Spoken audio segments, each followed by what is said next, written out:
Hi guys, it's me again, MG. Kasi 'di ba, matagal na ako dito. Ay kwento ko sa mga amo ko na marunong akong manahi. Ngayon, binilhan nila ako ng makina. Dati wala naman silang makina.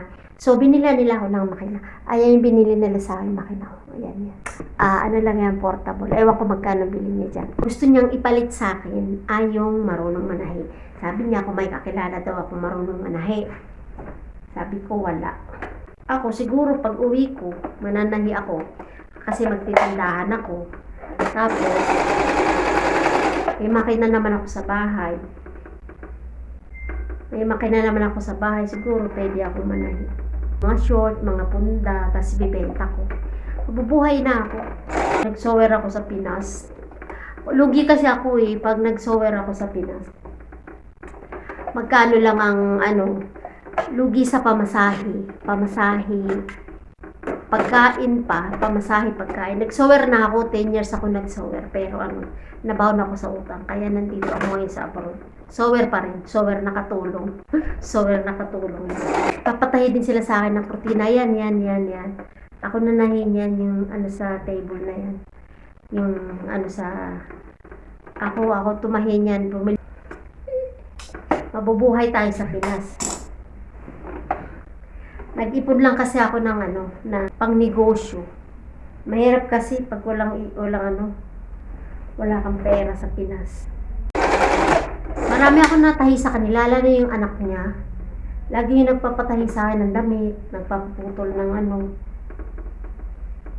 Tapos yung cobre kama niya, punda, ako din na nahipa.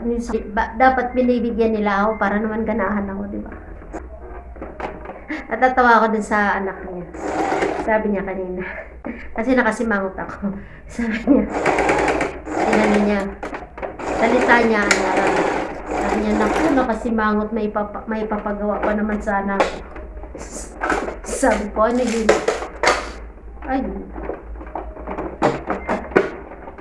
natakot kasi sa akin yun. Kasi pag nakasimangot ako. Sarap naman magtrabaho sa pabrika. Kaso lang kulang, pag may mga anak ka, pag malayo, talo ka sa pamasahe, sa pagkain mo pa.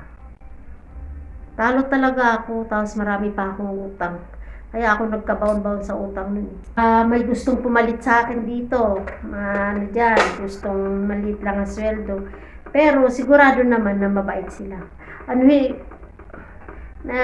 Mabait sila, pero anuhin mo naman yung mabait, di ba? Naisip ko ngayon kung ang sweldo mo ganun pa rin, tapos ang mga bilihin sa Pinas, yun talaga iniisip ko, ang mga bilihin ay lumalaki, tapos yung sweldo mo ganun pa rin, ayaw nilang taasan, di umuwi na lang ako, mag-ipon na lang ako, tapos umuwi ako at magnegosyo. Yun na lang talaga binabalak ko. Ang amo ko naghahanap ng kapalit sa akin na marunong manahi. O diba? Pero ang sweldo niya ay nasa $400 lang. $400 lang. O diba, pagkatapos nating manahi, mamalansya naman tayo. Katrabaho ng katulong. Yata ng trabaho, alam ko. Hindi ako ma-artist trabaho. Basta pagkakakitaan. Tawag sa akin ng alaga ko, strong independent woman. Babay na. Pagkatapos ko dito, anong oras na ba? Pinako ako ng oras na.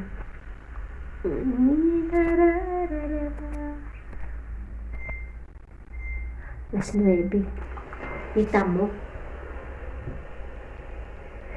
Alas 9 na ng gabi. Nagpa-plancha pa ako. Huwag tayong maarte sa trabaho, sabihin hindi kaya. Doon pala sa mga magka-abroad dyan. Huwag nyo asahan na pagpunta nyo dito ng abroad, yung hindi nyo ginagawa sa Pinas, tiyak na magagawa nyo rito.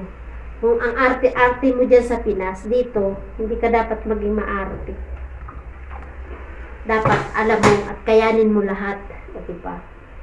Okay guys, bye-bye!